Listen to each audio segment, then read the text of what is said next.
Primero, muchas gracias por invitarme y por estar aquí esta tarde. El tema de mayores a veces pues se deja de lado porque pensamos que no somos mayores o que ya se arreglará para cuando nos toque. Aquí en España murió mucha gente, pero sobre todo en Madrid. Madrid fue absolutamente terrible, como sabéis. Fue la región europea que tuvo el mayor exceso de mortalidad de Europa. El mayor exceso fue Madrid, no fue nada en Italia, fue aquí en Madrid. Y claro, ahora estamos trabajando específicamente sobre lo que ocurrió en las residencias de Madrid. Los familiares de dos asociaciones, de la Asociación María de Residencias y Verdad y Justicia, se dirigieron a José Antonio Martín Pallín, que es un ex juez del Tribunal Supremo y que es una autoridad en la Asociación Jurista Internacional, es muy reconocido, y este señor, que ya es mayor, ahora tiene 84 años, decidió poner en marcha una comisión de investigación de lo que había ocurrido en las residencias de Madrid en los meses de marzo y abril del 2020. Solamente esos 2 meses. Eso no quiere decir que después no siguieran ocurriendo cosas terribles o que ahora mismo la situación sea buena. Pero nos concentraremos en esos 2 meses porque son como la punta del iceberg de todo lo que se hizo mal, todo lo que se podía haber hecho. Entonces voy a ser muy breve, a ver si puedo en menos de 15 minutos explicaros para recordaros, porque seguro que lo habéis oído, lo que ocurrió. Primero, antes de empezar con la materia, deciros que en la comisión estamos 7 personas. Está José Antonio Martín Pallín, que es el presidente. Luego hay un abogado, Eduardo Ranz, que es especialista en memoria histórica. Está también un jurista, que es Fernando Flores, especialista en Derecho Constitucional, catedrático en Valencia. La periodista politóloga Cristina Monge, que sale mucho en los medios de comunicación. Y después estamos Fernando Lamata, que es un médico con gran experiencia en gestión sanitaria, y yo. Y una escritora que ha escrito mucho sobre envejecimiento y mujeres, que se llama Ana Freixas. En total somos 7. Nosotros pasamos como 10 meses escribiendo este informe. Está disponible en internet. Lo digo porque yo voy a ser muy breve ahora mismo. Si queréis mirarlo, la página web, con 4 palabras lo encontráis. Comisión Verdad Residencias Madrid. Comisión Verdad Residencias Madrid. La página web os saldrá enseguida. Bien, nosotros nos basamos en las declaraciones, comparecencias de los familiares y los supervivientes y las trabajadoras de residencias. Estas comparecencias se hicieron el 15 y 16 de septiembre del año 2023. Durante 2 días escuchamos los testimonios, cosa que no había ocurrido, porque no habían llamado a declarar los jueces que están trabajando sobre las distintas querellas. Como no se les escucha, no hay voz de los familiares. Bueno, pues durante 2 días escuchamos. También vinieron expertos que podían hablar de la propia enfermedad, vino un neumólogo, vinieron personas de las asociaciones ONGs como Médicos Sin Fronteras, Amnistía Internacional, bueno, en fin, vinieron personas, Alberto Reyero, que fue consejero de Políticas Sociales, vinieron también 2 alcaldes, vino muchas personas y nos contaron cómo ellos habían vivido, qué les había pasado a ellos durante marzo y abril del 2020. Después también revisamos lo que había ocurrido en la comparecencia de la Asamblea de Madrid, había una comisión de investigación, pero esa comisión de investigación en la Asamblea de Madrid se interrumpió cuando ganó el gobierno Díaz Ayuso con mayoría absoluta. La interrumpió la comisión de investigación, por eso ya no sabemos más. Pero durante esas comparecencias que tuvieron lugar durante 6 ocasiones, cuando llegó la pandemia, teníamos una situación de precariedad tremenda en las residencias, que después supongo que Miguel también abordará el tema. Y en esa precariedad en las residencias, encima vino la pandemia. ¿Y qué hizo la Comunidad de Madrid? Pues lo cuento en 3 palabras. Lo primero que hizo fue decir que las iba a medicalizar, pero nunca las medicalizó. Lo segundo que hizo fue que el día 7 de marzo se bloquearon los traslados desde las residencias hasta los hospitales. Ahora lo sabemos porque hemos hecho los análisis de datos y vemos que el día 7 de marzo bajaron de 100, 110, que era la media, a 60 y después bajaron hasta 35. En todo Madrid, los traslados diarios de residencia a hospital se bloquearon. 15 días después de este bloqueo que estaba teniendo lugar, como había protestas de los propios médicos, la Consejería de Sanidad dio por escrito la orden de que las personas con dependencia de movilidad, o sea, que no se pudieran desplazar, y las personas con deterioro cognitivo moderado o severo no se podían trasladar al hospital. Y esto significa más del 80%, aproximadamente el 85% de los residentes. Así que cualquier persona que estuviera en una silla de ruedas con esta enfermedad se moría allí en la residencia con gran probabilidad y sin atención sanitaria adecuada, ahogados, tosiendo, ahogados, y en aquellas condiciones donde había un aislamiento en las habitaciones, muchos de ellos en soledad. Esto fue la situación que hubo. Ya el resto supongo que os acordaréis, todo cada vez más penoso, cadáveres acumulados, caos por todas partes, los hospitales también con caos. En el mes de abril empiezan a relajar este protocolo. Cuando la epidemia empieza a bajar, cuando empiezan a ver que va a haber camas de hospital, empiezan a relajar la aplicación de este protocolo salvaje. Y eso es todo lo que relatamos sin ningún margen de error en la comisión. Así que si queréis ver los detalles, os pido que vayáis a la página web, lo repito, Comisión Verdad Residencias Madrid. ¿Vale? El título completo es Informe de la Comisión Ciudadana por la Verdad en las Residencias de Madrid. Pero se resume en estas dos palabras: no medicalización de las residencias. Eso fue lo que hicieron. No medicalizaron las residencias y bloquearon el traslado de los pacientes con dependencia física, cognitiva, moderada o severa a los hospitales. Y de ahí vino el caos. En total, murieron 1 de cada 5 de los que estaban en las residencias. Pero aún es peor, aquí, en esta ciudad, San Sebastián de los Reyes, y en Alcobendas, fue peor, porque uno de los hospitales que hizo la máxima restricción fue el Infanta Sofía. El Infanta Sofía murieron el 44% de los pacientes COVID. Este número sale de una publicación firmada por 24 médicos del Hospital Infanta Sofía. Si alguno quiere la referencia, la publicación está en una revista internacional, está en inglés, pero si alguno quiere la referencia, por favor que se acerque luego. Y en segundo lugar, os voy a leer simplemente la mortalidad de las residencias que hay aquí en San Sebastián de los Reyes, la mortalidad general, no por COVID, la general. En la residencia La Marina, 34% falleció en esos 2 meses, 1 de cada 3. En la residencia Moscatelares, 29%. Años Dorados, 18%. Años Dorados 2, 33%. Y Virgen de la Esperanza, 8%. Como vivís aquí, sabéis bien que las más grandes son La Marina y Moscatelares, con 159 y 140 residentes. En Alcobendas, en Vallesol, falleció el 16%. En Orpea, Alcobendas, 25%. En 2 meses, En Cácer, 21%. En Orpea, Moraleja, 29%. En Sanitas, 25%. Y en Gastón Vaquero, 16%. Fijaos qué números estamos dando. En residencias grandes, todas las residencias de Alcobendas tienen más de 120 camas.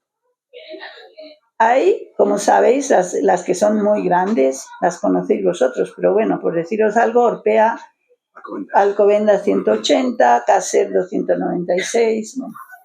¿Veis? Fue catastrófico, verdaderamente fue catastrófico.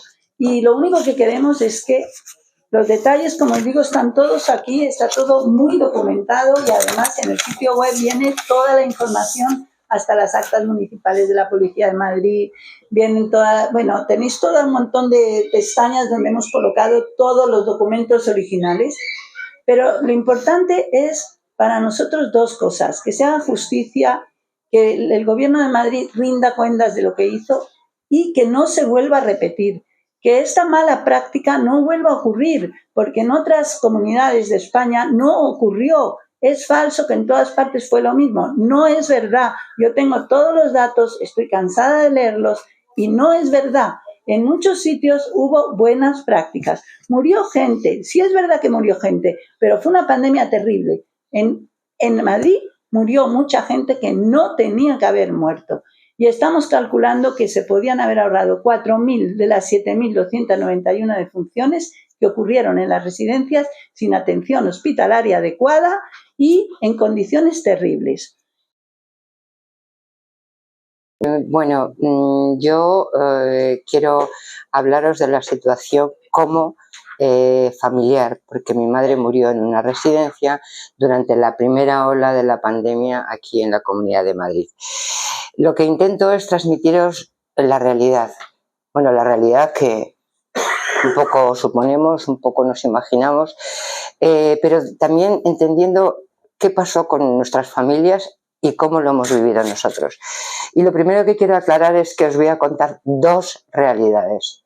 Una, la que yo viví en tiempo real, que fue la que me comunicaban por teléfono, y otra, la que después, con los datos que nos mandó la propia residencia, os contaré. Y son totalmente distintas, son dos realidades diferentes.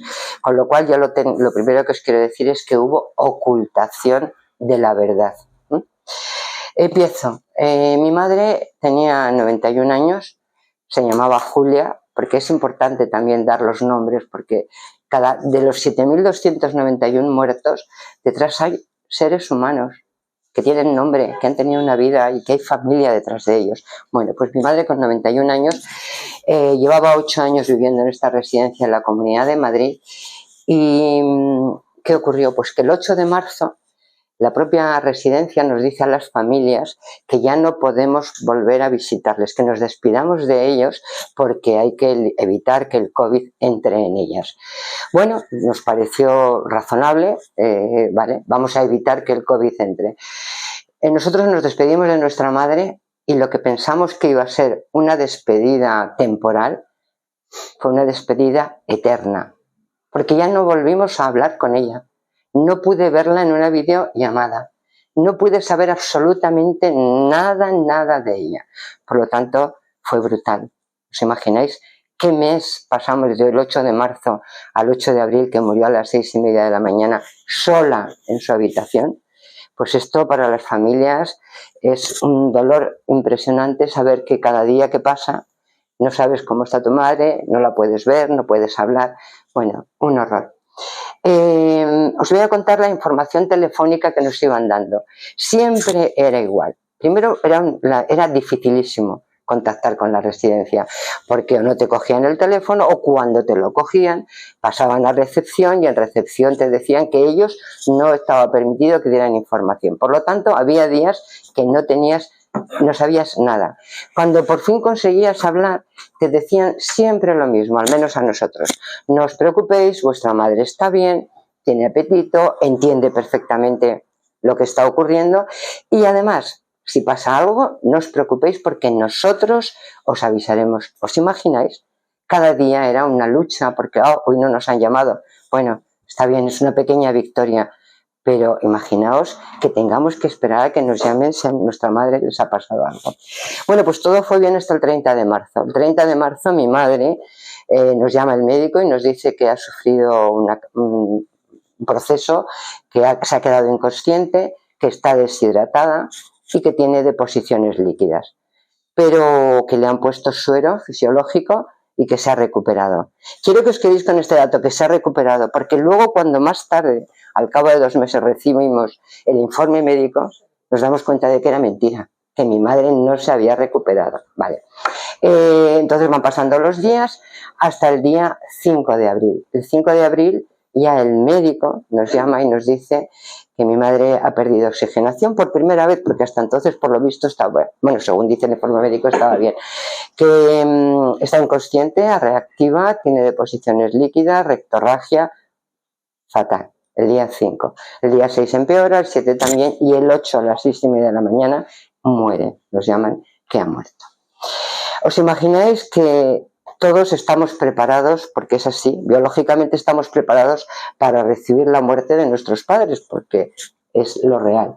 Ahora, una muerte en estas condiciones, es decir, sin haber visto a tu madre, sin saber cómo ha muerto, si ha sufrido, si no ha podido, eso no se puede superar. Es un duelo que te queda ya para toda la vida, que no se consigue cerrar, porque imaginaos lo que eso supone.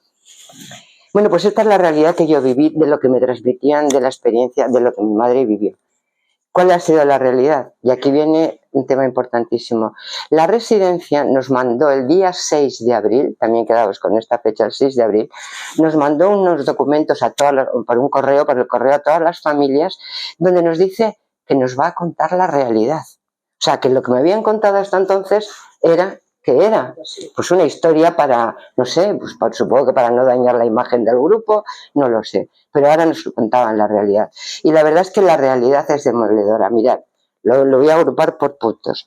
Habla de personal y nos dice que han tenido muchísimas bajas de gerocultoras y que no se han podido sustituir porque no encuentran. Que no tienen ningún medida de protección. Una trabajadora del centro a mí me comentó después que se ponían los manteles de hule que había en el comedor. Test diagnósticos y pruebas de PCR, absolutamente nada. Un detalle, fijaos. Dice que hacía 15 días habían llegado unas personas a recoger 3 pruebas. Habían pasado 15 días y no habían obtenido todavía los resultados, que llamaban a Salud Pública y les decían que es que tenían muchísimas solicitudes, que no les podían dar los resultados. O sea, pruebas diagnósticos, ninguna. Por primera vez ya nos hablan de fallecimientos. Hasta ahora esa palabra era tabú. Nos dice que esa semana, estamos a 6 de abril, ha habido muchos fallecidos. Yo os voy a decir la cifra que después me ha llegado. En ese mes, en marzo y abril, en esa residencia que tenía unos 160, murieron 46 personas. 46. Y el 6 de abril es la primera vez que te hablan de fallecidos. Y ahora viene un tema que es el más importante, que es el tema de las derivaciones. Y esto nos lo han mandado por escrito a las familias. Lo voy a leer literalmente porque quiero que quede claro. Dice, también quiero que sepáis que hasta ahora las derivaciones eran imposibles. Ahora podemos derivar siguiendo unos criterios que nos marcan desde el hospital. O sea que hasta el 6 de abril, ningún residente, pero ya no porque tuviera dependencias COVID o sin COVID, por el hecho de ser residentes, no pudieron ser derivados. Con todo esto que os he contado, nos podemos hacer perfectamente una imagen. ¿Qué hicieron? ¿Qué gestión llevaron? Pues hicieron un gran muro alrededor de las residencias, los encerraron allí, no llegaron medios, no llegó nada, se mantenían como podían. Aquí dijeron que el día 6 sí, el SUMA había llevado mucho material, pero es que estamos a 6 de abril, ¿vale? Y ese muro, aparte de que no entró nada allí, impidió que los familiares pudiéramos ni siquiera acercarnos, e impidió que salieran del hospital. Es decir, estuvieron absolutamente secuestrados dentro del hospital. Mirad, la gestión que se hizo, no lo he dicho todavía, pero quiero reconocer el trabajo de los profesionales. No sé si no lo tenía, perdonad, ¿me oís bien? ¿Me habéis oído? Sí. Quiero reconocer el trabajo de las personas que quedaron allí, las pocas que quedaron, porque gracias a ellos no murieron del todo abandonados. O sea que muchísimas gracias, porque sin medios, sin conocimiento, porque no podían gestionar una pandemia, pues estuvieron a su lado. ¿Por qué, como ha comentado nuestra compañera, por qué Madrid fue la región de Europa, según ha dicho la Oficina de Estadística, que más muertes hubo y la que más muertes hubo en toda España? Pues porque se hizo una gestión donde no se situó a las residencias como el foco, es decir, el epicentro de la pandemia, porque ¿cómo se puede explicar que 160 personas, en el caso de la de mi madre, vulnerables, dependientes, grandes dependientes con déficits cognitivos, los dejen allí, sin medios, sin protección, sin personal y sin poder salir del hospital? Es que eso está escrito, o sea, es que más, o sea, es imposible que se salvaran, y de allí los 7.291 fallecidos. Es duro, es muy duro reconocer que se hubieran podido salvar, como ha reconocido la Comisión Ciudadana, que el 65% se hubieran podido salvar. Y no fue así, porque resulta que nos han querido vender que se hizo todo lo posible, señores. Pues no se hizo, al revés. No se hizo nada, porque cuando la presidenta de la comunidad dice se iban a morir igual, es decir, la persona que tiene que llevar a cabo esa lucha para conseguir que se salven y para proteger sus derechos, resulta que dice eso. Porque había medios, pero no se utilizaron para ellos, porque se les discriminó. Había hospitales públicos y privados. Privados lo han reconocido la propia patronal de médicos, que había plazas y ellos no fueron. Eso sí, los que tenían seguro privado sí pudieron ir, los de seguro público no. Tampoco les llevaron a IFEMA, ese Hospital Milagro. Bueno, pues ese Hospital Milagro no fue para ellos. Hoteles medicalizados tampoco.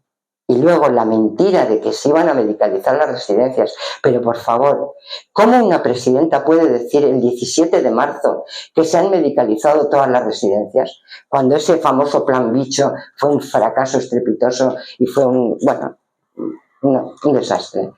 Entonces nos han mentido por todos los sitios y no quieren reconocer. Nosotros entendemos, y lo entiende Amnistía Internacional, y lo entienden nuestras asociaciones, y lo entiende la gente que tiene algo de sensibilidad, que se les vulneraron todos los derechos. El derecho a la salud, el derecho a la vida, el derecho a la vida familiar, el derecho a una muerte digna, ¿eh? Y ahora los dejan también otra vez, por segunda vez, que queden desaparecidos, porque no quieren que sepamos la verdad. No quieren. Hacen todo lo posible para que esto se olvide. Y lo que pedimos desde hace 4 años, que pedimos que se sepa la verdad, que se haga justicia y que se haga reparación. Y como no lo conseguimos, y no quiero terminar con esta tristeza, porque es así, no lo hemos conseguido y estamos, bueno, no pararemos de luchar, pero estamos lejos. Os quiero leer un poema muy cortito, de Bertolt Brecht. Pablo, ¿me paso de tiempo? ¿No? Venga. Dice, porque no quiero que nos quedemos con el desánimo, ¿vale? Hay que mantener. ¿No hay prisa? Pues sigo hablando, que tengo muchas cosas que contar, Dice, hay hombres que luchan un día y son buenos. Hay otros que luchan un año y son mejores. Hay quienes luchan muchos años y son muy buenos. Pero los hay que luchan toda la vida. Esos son los imprescindibles. Buenas tardes. Lo primero, daros las gracias a Podemos, a todos los que estáis aquí y a mis compañeros de mesa. Otra cosa que también quiero agradecer es a la comisión. Siempre que hablo y estoy en un acto lo digo, porque gracias a ello creo que vamos a tener una oportunidad donde poder exigir justicia con mucha fuerza y con mucha verdad, porque los datos son demoledores. Mi padre se llamaba Juan. Estaba en una residencia pública 100%, la Adolfo Suárez. Llevaba allí 5 años y el día 8 de marzo, cuando se hace el cierre de puertas, la verdad que en esa residencia nadie sabíamos nada. Yo me entero por las noticias y al día siguiente se lo digo a mi madre iba todos los días. Le digo, mamá, creo que no vamos a poder entrar porque han cerrado las puertas de todas las residencias. Mi madre se asusta y dice que cómo es posible, que ella tiene la maquinilla de afeitar, que ella la afeitaba todos los días cuando iba, que no le cabe en la cabeza. Entonces le digo, espérate que voy a llamar a la residencia y pregunto a ver si me dejan ir. llamo y me dicen que sí, que les lleve la maquinilla. Cuando yo llego allí, mi intención era subir a verlo. Él tenía Alzheimer, pero no tenía un deterioro tan grande porque aún nos conocían, preguntaba por mis nietos, mis sobrinos, o sea, estaba perfectamente de la cabeza con sus lagunas algunas veces, ¿no? Entonces, la gran angustia fue cuando en el cierre de puertas a él no se le puede explicar, mi padre no tenía móvil, no tenía nada, no sabía manejarse con nada. Entonces, de la noche a la mañana de recibir las visitas de mi madre diaria y las de mi hermana y mía, que vivíamos en el mismo barrio, igual por las tardes, a encontrarse a no recibir nada. Sobre el 15 y el 16 de marzo nos mandan a las familias un vídeo de las zonas comunes donde se les ve allí sentaditos a todos. No llevan mascarilla los auxiliares, no sé si porque no había o porque la dirección decidió no darlas, pero no había protección. Y bueno, le vimos allí tranquilo, sentado. Como ha dicho Ángela, cada vez que se llamaba para preguntar por ellos era misión imposible, porque si lograbas la primera franja o el primer control, que era en centralita, tenías luego que superar el que te cogieran en enfermería o médico o enfermera y te dijeran algo. Las pocas veces que lo conseguíamos era todo muy deprisa, telegrama, estaros tranquilos, está bien, tranquilos, no pasa nada. Si algo se tuerce, ya os decimos. Hasta que el día 22 me llaman para decirme que mi padre tiene 37,5 de fiebre, pero que está bien. Le están dando paracetamol y que nos irán informando. Pasan 2 días y nos dicen que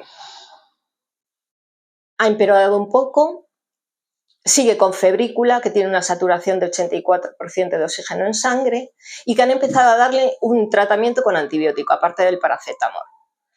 En ese momento toda la familia nos revolucionamos y seguimos insistiendo, nos vamos, digamos, parcelando en el horario cada uno cuando iba pudiendo.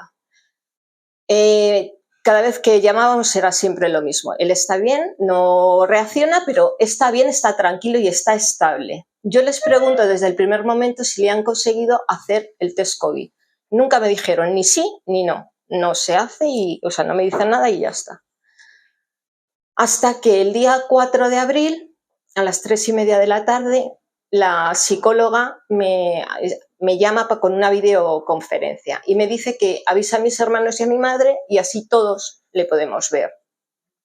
Yo le digo que mis hermanos estarían teletrabajando, yo no podía. Mi madre el teléfono no tenía para hacer videollamadas, entonces que le pido que por favor me grabe el vídeo y yo luego se lo envío y se lo enseño a mi madre, porque yo subía todos los días con algo de compra a casa de mi madre.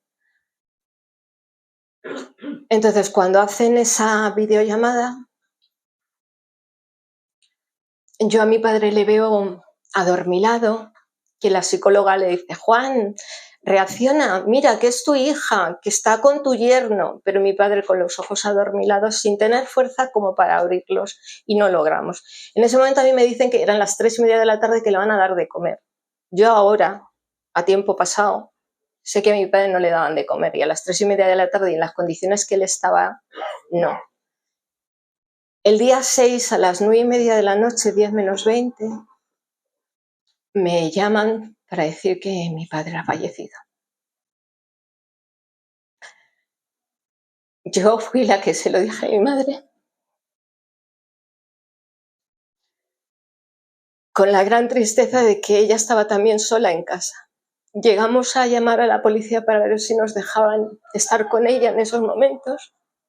Nos dijeron que sí, pero ella no quiso poner en peligro a ninguno y dijo que no, que igual que él estaba solo, ella también. Cuando mi padre fallece, yo pido el informe médico y sí que es cierto que me lo mandan enseguida. Y en ese informe médico reconocen que mi padre en otras ocasiones le habían derivado al hospital porque alguna vez había tenido una bronquitis, pero que en esta vez no se le traslada. Y que empiezan a darle paliativos el día 2 de abril, cosa que a la familia ni nos contaron, ni nos pidieron permiso, ni nada. Y ahí la explicación de por qué yo a mi padre le veía tan adormilado. Pero lo grave fue cuando, leyendo el informe médico, ponen que el resultado del COVID ha llegado el día 7, era positivo, pero decidieron matarle antes de saber si tenía o no COVID y, por supuesto, la derivación nunca se produjo. Yo no sé cuántos días mi padre estuvo en la residencia, en algún sitio amontonado.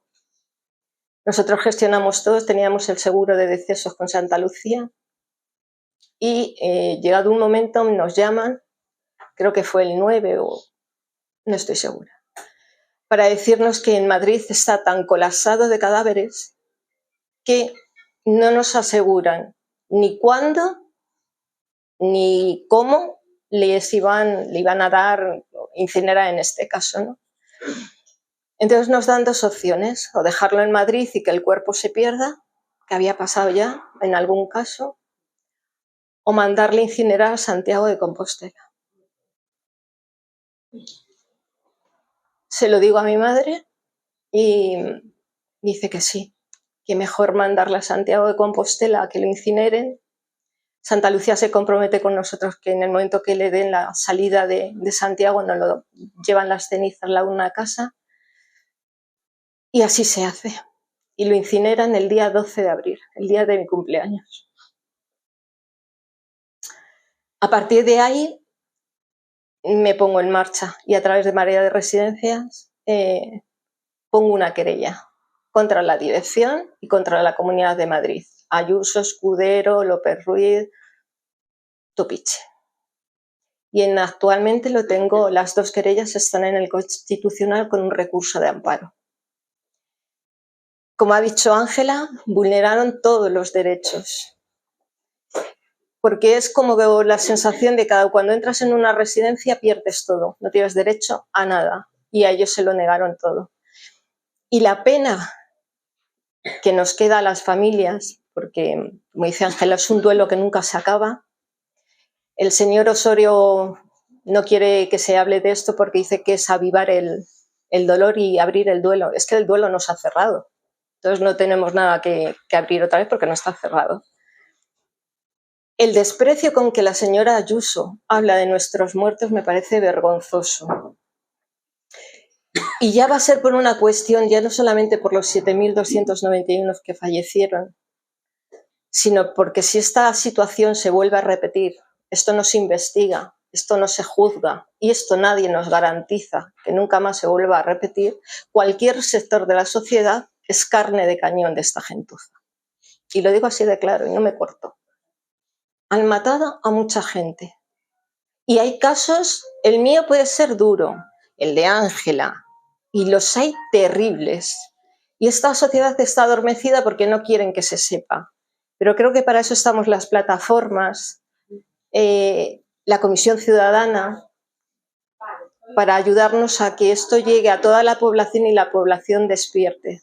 Tarde o temprano llegaremos y queremos una asistencia sanitaria en las residencias, unos cuidados que creo que nos merecemos como ciudadanía, como personas que pagamos nuestros impuestos y que no merecemos que nos tiren. Algo que a mi madre le queda con mucho dolor y me da miedo que no pueda haber justicia que cuando llegue, y es qué pensaría él en aquellos días, cuando de la noche a la mañana, de recibir las visitas de sus hijos, de sus nietos, de mis nietos también, de sus bisnietos, de mi madre, de pronto dejó de cómo se les podía explicar, lo entendían, no lo entendían, porque hay residencias que yo sé que le tenían, o incluso los propios residentes tenían sus teléfonos y tenían más o menos una comunicación. Pero había muchos residentes que no tenían teléfono, que en las residencias no había tablet, no había nada, porque cuando esta psicóloga nos hace la videollamada es con su teléfono personal, no es con material de la residencia. Entonces nos encontramos solos, vulnerados y despreciados. Y creo que es lo peor que puede hacer una sociedad, mirar para otro lado y no darse cuenta de lo que realmente ha pasado y para evitar que esto vuelva a pasar. Quiero daros las gracias a la comisión y a todos los compañeros que siempre nos apoyamos los unos en los otros, porque os puedo asegurar que es difícil tirar para adelante cada día. Todas las noches me acuerdo de él, porque soy capaz de soportar de cómo moriría, a qué hora. Se lo encontraron y el parte de defunción lo dio a 9:30, pero como dice Ángela, en realidad nadie sabemos a qué hora fallecieron nuestros familiares. No sabemos si les daban de comer. Lo que se encontraron en las actas, muchos de esos ancianos en las habitaciones, y perdonar por la expresión, cagaos y meaos durante días, porque no había personal. La gente que estaba, sí que es verdad que dieron todo lo que pudieron, pero es que no había. Y luego no se les cuidó. Lo más básico, en muchas ocasiones, mi padre sí le dieron paliativos, pero os digo que mi padre no estaba para morirse, pero otras personas murieron ahogadas. Y en el informe de la comisión, Francisco Pozo lo declara y se ponen los pelos de punta escuchar esas declaraciones. Solamente daros las gracias y por favor que de todo esto aprendamos como sociedad. Muchas gracias. Pues con los testimonios de Ángela y de Mercedes os podéis imaginar la situación que vivimos los que estábamos en asociaciones de familiares.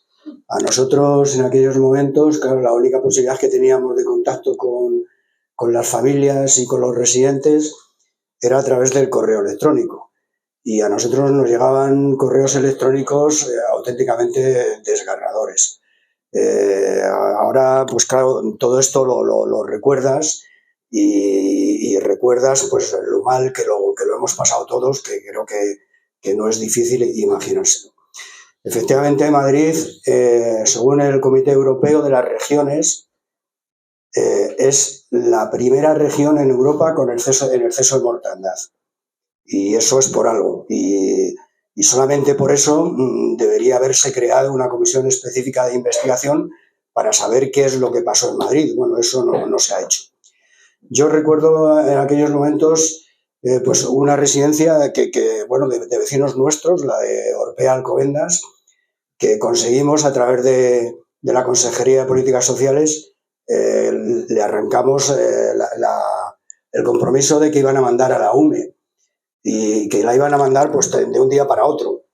Tardaron pues bastante más tiempo en que apareciera la UME. Y es que hay cosas que no se ha hecho hincapié en ellas, pero que es importante también saber. No fue la UME porque se oponía la directora de la residencia que entrara en la UME. Orpea Alcobendas fue una de las residencias que más mortandad tuvo en la región. ¿Y se oponían por qué? Pues por razones de reputación. O sea, Orpea es un grupo importante, Domus Vía es un grupo importante y por razones de reputación se oponían a que pudiera entrar la UME. Pero es que hay órdenes del Ministerio de Sanidad que obligaba a los directores de las residencias a si no podían hacer una clasificación en 4 grupos en función de las posibilidades de contagio con el coronavirus, tenían que comunicarlo al gobernador civil y a la Consejería de Políticas Sociales para que se interviniera en la residencia. Si no podían hacer esa clasificación, tenían que haberlo hecho. Pues en la Comunidad de Madrid, con todo lo que pasó, de 475 residencias, solamente se intervinieron 14. Y eso quiere decir que la mayor parte de las direcciones no cumplieron con su obligación, que era haber comunicado que no podían clasificar a los residentes, que no podían sectorizarlos para que se hubiera intervenido y se hubieran tomado cartas en el asunto por parte de las autoridades, de las administraciones públicas, para hacer la clasificación que ellos no podían realizar. Bueno, en cualquier caso, no podemos olvidar lo que pasó. Debemos seguir apoyando a las familias y a sus exigencias de verdad y justicia, y por eso queremos transmitiros que el día 9 de mayo van a ir a declarar familiares a los juzgados de Plaza Castilla y vamos a convocar una concentración allí a las 11:30 de la mañana para que los que podáis ir, pues acudáis allí a solidarizaros con ellos. Va a ser una de las pocas veces que llaman a familiares a declarar ante un juzgado y, bueno, pues queríamos manifestároslo para que lo supierais y si os podéis acercar, os acercaréis. El día 9 de mayo a las 11:30 de la mañana. Cuando sucede la pandemia, las residencias se han convertido en un negocio. porque más del 89% de las residencias están gestionadas privadamente, o bien porque son de titularidad privada o bien porque son de titularidad pública y se gestionan de una forma privada. Y el negocio se basa en 3 aspectos fundamentales. Primero, en falta de personal. O sea, la falta de personal es una de las condiciones para que exista el negocio. Segundo, la falta de control. La falta de control, pocas inspecciones, mal hechas, muchas sobreavisadas, y no hay órganos de representación donde puedan estar tanto los familiares como los residentes. Y tercero, una oferta menor que la demanda. Entonces, en base a esas 3 cosas, se monta el negocio de las residencias, y ahí surgió la pandemia y pasó todo lo que pasó. Cuando la pandemia había un 40% de personal de baja en las residencias de la Comunidad de Madrid. Un 40% que lo unes o lo añades a una falta de personal ya endémica para poder atender a los mayores, pues os podéis imaginar lo que pasó.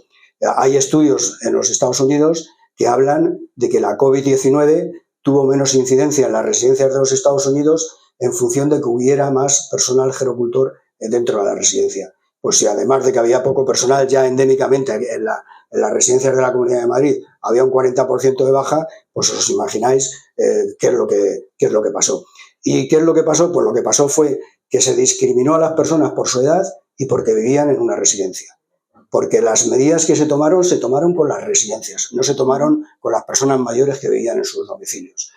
Esto ha sido un ensañamiento que ojalá los tribunales puedan aclarar y dilucidar algún tipo de responsabilidad, pero que evidentemente tenemos que tratar por todos los medios de que se conozca y de que se aclare, precisamente para lo que se ha dicho aquí, que es que no vuelva a suceder. Bueno, dicho esto, hay que preguntarse, ¿hay motivos para la esperanza? ¿Hay motivos para pensar que las cosas se pueden solucionar, se pueden mejorar? Pues rotundamente sí, hay motivos para la esperanza. ¿Por qué? Pues porque, y ahora que está pasando lo que está pasando y que tenemos el problema que tenemos con el presidente del gobierno, posiblemente nos empecemos a dar cuenta de muchas cosas y de lo necesario que es tener un gobierno progresista. ¿Por qué? Pues porque hay un gobierno progresista que ha analizado la situación y la ha analizado de una forma correcta. Nosotros, como Pladimare, formamos parte de la plataforma estatal de familiares y usuarios de residencias y hemos sido considerados como interlocutores válidos por el gobierno en una mesa de diálogo civil que se ha formado precisamente para abordar el tema de las residencias. Y ahí se ha hecho un análisis correcto por parte del gobierno de la nación que se resume en esta frase. Hasta ahora, los cuidados de las personas mayores en las residencias se habían realizado pensando en las necesidades de las empresas que prestaban el servicio y no en las necesidades de las personas a las que se les prestaba el mismo. Ahí está la clave del cambio que se debe exigir y que se debe conseguir en las residencias. Hasta ahora las cosas se hacían pensando en las necesidades de las empresas. Y claro, si tú tienes una empresa cuyo objetivo es dar cuidados a las personas mayores, no tienes que pensar en las necesidades de la empresa, tienes que pensar en las necesidades de las personas mayores, en los cuidados que hay que prestarles. Ahí es donde tiene que figurar, ahí es donde tiene que estar el cambio. Pero claro, ese cambio no puedes encomendarlo a empresas privadas, porque su razón de ser es el beneficio económico. Y como su razón de ser es el beneficio económico, si tú pones en una balanza el beneficio económico por un lado y en la otra, en el otro platillo de la balanza, pones los cuidados, pues la balanza siempre se va a inclinar por el beneficio económico, no por los cuidados. Se necesitan planes de creación de residencias públicas que en estos momentos no conocemos de ninguna comunidad autónoma que los tenga. Entonces, esa es uno de los déficits, pero digo que hay motivos para la esperanza. ¿Por qué? Pues porque hay una estrategia que viene a nivel europeo que se llama estrategia de desinstitucionalización, que significa que se va a potenciar a partir de ahora la ayuda a domicilio. Que está muy bien, pero que veremos luego cuáles son digamos que los déficits o las contraindicaciones que eso puede tener. Claro, todo el mundo quiere estar en su domicilio, no quiere ir a una residencia. El problema es que no todos los domicilios están en condiciones para poder prestar ese tipo de atención. Pero bueno, hay una estrategia de desinstitucionalización Y también hay un nuevo acuerdo de acreditación para las residencias que, aunque es necesario, hay algunas medidas que son necesarias, nosotros hemos considerado insuficientes, sobre todo en el ámbito del personal. Pero hay medidas que son importantes, como puedan ser, pues que a partir de ahora las residencias no pueden ser de más de 120 plazas en las poblaciones de más de 50.000 habitantes. De más de 95 plazas, de más de 90 plazas en las poblaciones de más de 5.000 hasta 50.000 y de más de 75 plazas, y no pueden ser de más de 75 plazas en las poblaciones rurales, a las que tienen menos de 5.000 habitantes. ¿Qué otras cosas hay? Pues que tienen que haber unidades de convivencia como máximo de 15 personas en las residencias, como máximo de 15 personas en las residencias. ¿Qué otras cosas hay? Pues que tiene que haber un 65% de habitaciones individuales en las residencias, cuando ahora la mayor parte de las habitaciones son dobles. Y claro, eso también es una forma de maltrato a las personas mayores. Tú vas a una residencia y de repente te ponen a convivir y te meten en una habitación con una persona a la que no conoces de nada. Es que eso es realmente una especie de maltrato, porque además es que es impensable. O sea, no conoces a nadie y de repente te meten con una persona a convivir, pues eso que la acabas de conocer cuando has entrado en la residencia. ¿Qué más cosas hay? Pues hay muchas cuestiones que yo voy a tratar de señalar, porque claro, se me quedan muchas en el tintero. En cuanto al personal, el 80% de los contratos deben ser indefinidos. El 66% del personal de atención directa tiene que ser a tiempo completo. Tiene que haber rotaciones mínimas y tiene que haber personal de referencia para cada residente. Una persona de referencia que además tiene que ser con el acuerdo del residente, es decir, no la persona que le quieran asignar, sino que esté él de acuerdo con la misma. Se especifican, hay avances. El tema del personal es fundamental para el cambio de modelo. O sea, las ratios de personal, que es el número de personas que tiene que haber por cada residente, marca la diferencia entre vivir en una residencia con dignidad o que se convierta en un infierno. Si alguno tenéis familiares en residencia, hay una frase que está como normalizada y es puro maltrato. Cuando tienen ganas de ir al servicio y no hay suficiente personal para llevarlos, le dicen, háztelo en el pañal que para eso lo lleves. Pues es que eso es un maltrato evidente. Pues tiene que haber un personal suficiente, que es una de las deficiencias del acuerdo de acreditación. Porque el personal, las ratios tienen que ser por turnos, que ahora se establecen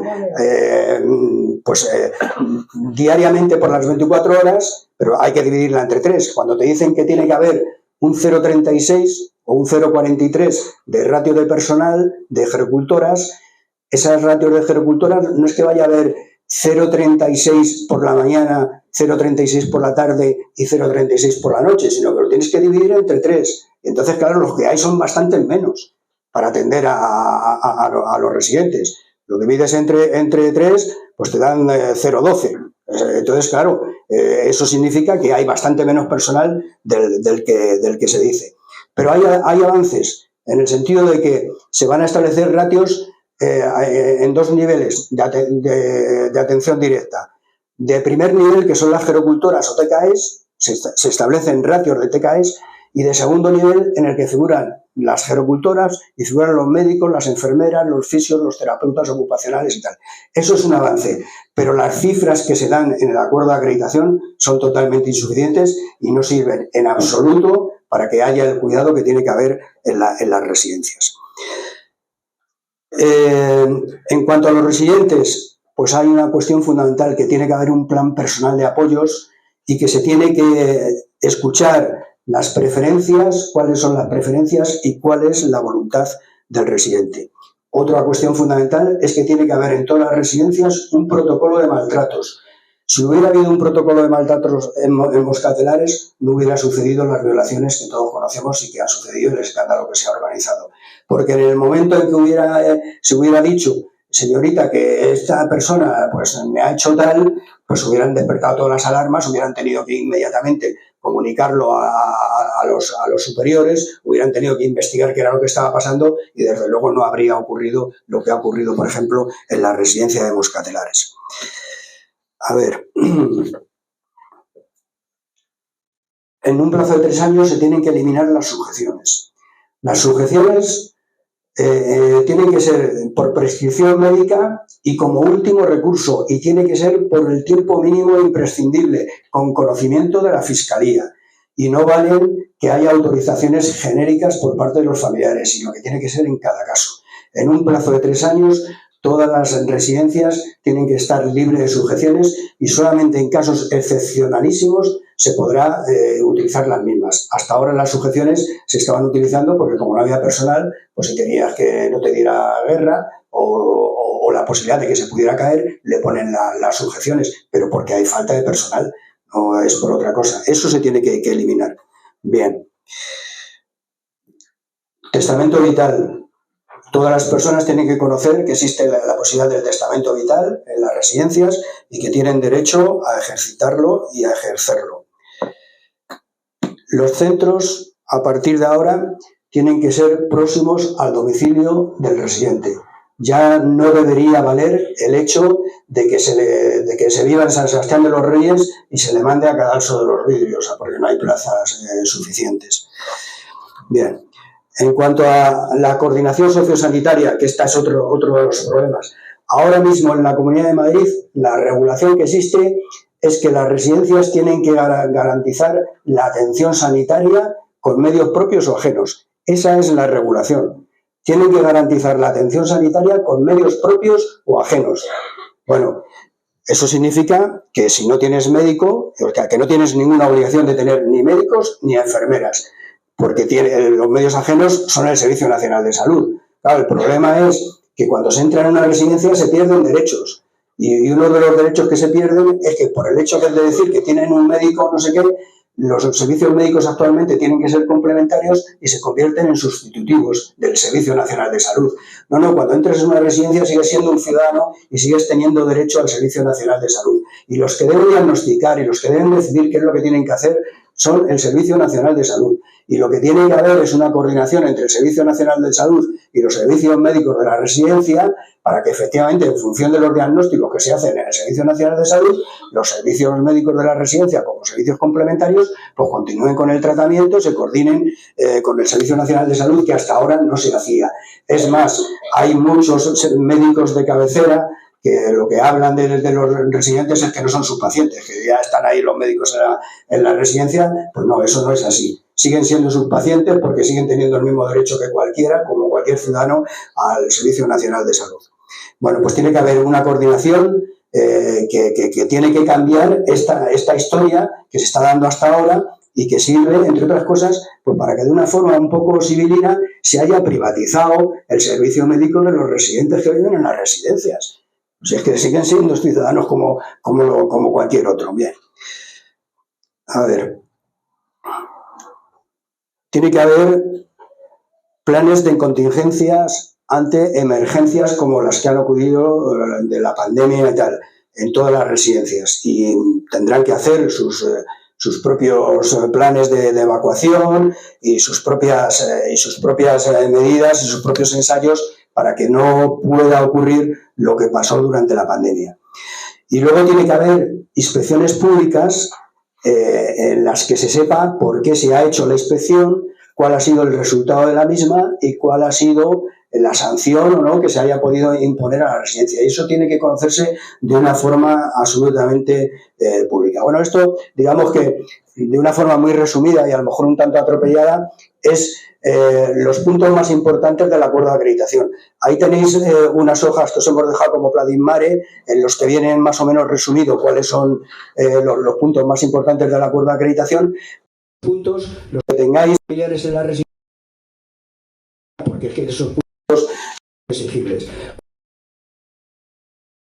El acuerdo de acreditación, pues las dificultades con las que se encuentra el acuerdo de acreditación es lo que antes os he dicho, es que la mayor parte de las residencias están en manos privadas y ahora tienes que decirles a las que están en manos privadas que hay que incrementar la ratio de personal cuando ellos precisamente el negocio lo basan en que exista poco personal. Entonces, esa es una de las dificultades fundamentales. ¿Cuál es la otra dificultad fundamental? Pues que hemos pasado de tener unas comunidades autónomas en las que había, digamos que, más o menos mayoría de izquierdas, a tener unas comunidades autónomas en las que hay mayoría de derechas. Y ahora mismo esas comunidades autónomas en las que hay mayoría de derechas, por razones estrictamente políticas que no tienen absolutamente nada que ver con lo que pueda ser el cuidado de las personas mayores y el contenido del acuerdo de acreditación, se están oponiendo a este acuerdo de acreditación y a su implantación. Y están también las empresas que saben de sobra que en la medida en que estas medidas se tomen, pues sus beneficios pues van a reducirse, y lo que no quieren es que sus beneficios se reduzcan. En la Comunidad de Madrid, por ejemplo, el 90% de las residencias están en manos privadas. Residencias. Es que en la Comunidad de Madrid ahora mismo hay 507 residencias, y de las 507 residencias, solamente 65 residencias son de titularidad pública. Y de las 65 residencias de titularidad pública, solamente 25 son de titularidad y gestión pública. Y el resto son de titularidad y gestión privada. Entonces, claro, hay un desequilibrio fundamental a favor de lo privado y en contra de lo público, pues que se nota en muchísimas cuestiones. En Madrid, por ejemplo, han querido hacer un acuerdo de acreditación alternativo al acuerdo de acreditación que hay a nivel nacional. Lo han querido hacer en el año 2023. Nosotros interpusimos toda una serie de alegaciones, hicimos toda una serie de alegaciones, y el acuerdo de acreditación se ha quedado ahí. No sabemos si lo van a terminar sacando o no, porque os estoy hablando de abril del 2023. Bueno, pues en ese acuerdo de acreditación, sin saber ni cómo ni por qué, si las residencias no podían ser de más de 120 plazas en las poblaciones de más de 50.000, de más de 90 en las de poblaciones de 5.000 a 50.000 y de más de 75 en las poblaciones de menos de 5.000 plazas, pues en la Comunidad de Madrid, sin saber ni cómo ni por qué, ni en qué beneficia eso al cuidado de las personas mayores, ese número de plazas lo convierten en 150. Si las unidades de convivencia tienen que ser como máximo de 15 personas, en la Comunidad de Madrid las convierten en 25. Si tiene que haber protocolos de maltratos, en la Comunidad de Madrid no se dice absolutamente nada de protocolos de maltratos. Si tiene que haber órganos de representación, que es una de las cosas que se me han olvidado decir antes, en el que estén los usuarios y en el que puedan estar las familias, aunque no es nuestra alternativa, pero las familias, siempre y cuando quiera el residente que esté su familiar en ese consejo de usuarios, pues en la Comunidad de Madrid eso no existe, desaparece por completo. Claro, en la Comunidad de Madrid es que pasan muchas cosas que vienen a incidir en lo que antes os estaba comentando, que esto se había convertido en un negocio, y hay cómplices, claro, para que se haya convertido en un negocio. Los cómplices son las administraciones públicas que lo han consentido, y en la Comunidad de Madrid son la Comunidad de Madrid, que lleva 20 y tantos años el PP aquí, y efectivamente son cómplices absolutamente, pero ¿hasta qué sentido son cómplices? Que hemos descubierto a base de investigar y de estudiar documentación y tal, que hay 271 residencias en la Comunidad de Madrid, todas las residencias que no tienen plazas concertadas, pero que tienen a residentes con el cheque servicio, en que se les aplica una ratio de personal inferior al que está establecido legalmente. Claro, la ratio de personal, ya lo he dicho antes, marca la diferencia entre vivir los últimos años de tu vida con dignidad o que se conviertan en un infierno. Pues ¿cómo es posible que les apliquen una ratio del año 90 cuando la posibilidad del cheque servicio es del año 2008 y para tener ese cheque servicio las residencias que no tienen plazas concertadas tienen que tener unas ratios superiores? Pues en la Comunidad de Madrid se les está aplicando el 0,35. Hemos acudido al Defensor del Pueblo precisamente para denunciar y para interponer una queja por esta cuestión, y esperamos que tenga un resultado positivo y que se pueda solucionar este asunto con las consecuencias que sean oportunas, porque yo no sé si no está rondando esto el delito de prevaricación por parte de quienes están consintiendo esta situación. Nosotros, cuando lo detectamos en el mes de noviembre o diciembre, pedimos el cese de los servicios de inspección. Nos dirigimos a la consejera de Políticas Sociales denunciando el asunto y os han contestado a vosotros, no, pues a nosotros menos todavía. Así todo. Así que es una situación que ya digo, tiene sus claroscuros. No es la situación que todos desearíamos, pero sí hay motivos para la esperanza. Lo que pasa es que esos motivos para la esperanza tienen que venir acompañados por una toma de conciencia por parte de los familiares y por una movilización también para conseguir que esos aspectos positivos del acuerdo de acreditación se terminen implantando y para conseguir seguir mejorando el tema de las residencias, porque los acuerdos de acreditación son mínimos que pueden ser superados en cada una de las comunidades autónomas, pero no empeorados. Y los proyectos que tiene la Comunidad de Madrid no es de mejorar, sino de empeorar. Así que, bueno, esa es la situación que os queríamos transmitir y esperamos pues, que con la ayuda de todos consigamos seguir mejorando, como creo que hemos conseguido que se vaya mejorando desde que empezamos con Pradis Mare hasta estos momentos.